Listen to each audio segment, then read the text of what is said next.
Good morning. It's Saturday, December 7th. This is a day that is also known as a day that will live in infamy. That's because on December 7th in 1941, the Japanese attacked Pearl Harbor. Now, my son was stationed in Hawaii for many years because he was serving in the U.S. Navy. And I went to Pearl Harbor many times, and I had seen the remnants of our Navy in the sea be underneath me as I walk over the waters in certain places. So it's a historic day in our history. And when President Roosevelt had to prepare a speech, and he came up with the phrasing, "a day that will live in infamy," that was not the first thing that came to his mind. There were several drafts of the speech that he made, and he decided to go before Congress to report on the attack. And he called to his secretary, "Sit down, Grace," he said, "I'm going before Congress tomorrow, and I'd like to dictate a message. And it will be short," he said, "a short message." And he started out with the phrase, "Yesterday on December 7, 1941, a date will live in world history." But we all know he changed that later on.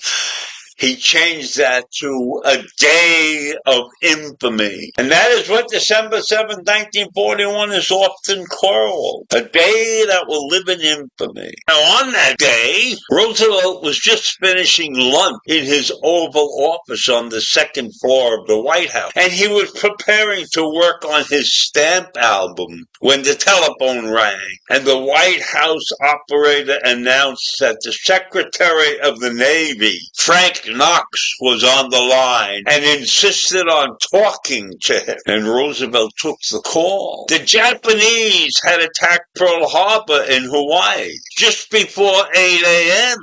Secretary Knox told the president. And Harry Hopkins, a top aide who was with Roosevelt at the time, could not believe the report that Roosevelt did.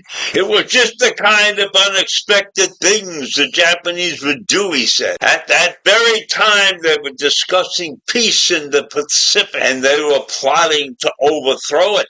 And so for the rest of the afternoon, those many years ago, Roosevelt and his advisors were busy at the White House receiving fragmentary reports about the damage to the U.S. installations, ships and planes in Hawaii. Security was increased around the White House, and plans for a bomb shelter for the president underneath the nearby Treasury Department building were underway. Across the nation, the news of the attack was spread by radio and by word of mouth. There was no TV in those days, and Americans began thinking about what life in the nation was going to be like. And Roosevelt had to create a speech that would have impact to tell the nation what was going on. And he decided to go before Congress the next day to report on the attack. And as I said before, he called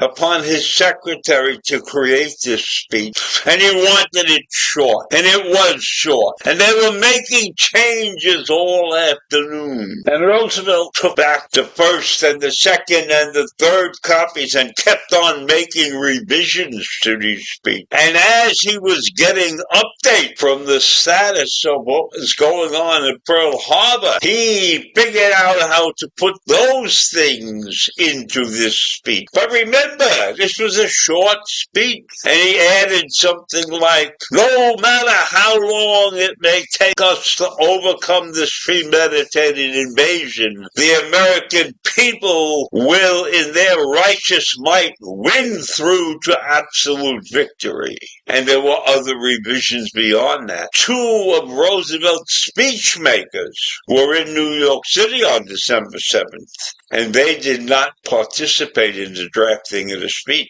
He handled this mostly by himself. Now, this gentleman, Hopkins, had a few minor word changes, but nothing was significant. And it was usually a long process to create a speech. But Roosevelt knew he had to get something to say to the American people immediately, as fast as possible. And when his speeches were finally delivered, they were history, and those speeches belonged to him. No matter who the collaborators were, Roosevelt got the credit for this entire speech. He had gone over the draft at every point, every word, time and again. He studied, he reviewed, he read aloud each draft, and he changed it again and again. And because of the many hours he spent in his preparation, by the time he delivered a speech, he knew it almost 100% by heart. And the remarkable thing is that on one of the busiest and most turbulent days of his life, he was able to spend so much time and give so much thought to this speech. And it was a historic speech. We know that. We've heard it many times. He called for the nation to come to arms, and it caused the nation to take a footing, a war footing that meant wage and price controls and shortages of fuel and shortages of food. And there were other strategic materials, of course, that would be affected by this thing. And then there was the case of the induction into the armed forces of their sons, husbands, fathers, and sweethearts. All of that was in the background of this great speech. So December 7th, a historic day in our history, and a historic speech by a historic president. So I hope all of you remember that. And for those of you who have come along much later in life than me, remember, this was one of the great days in our history when you consider how it finally ended 4 years later with the end of the war. So that's it for today. Have a great day. Take care. Bye.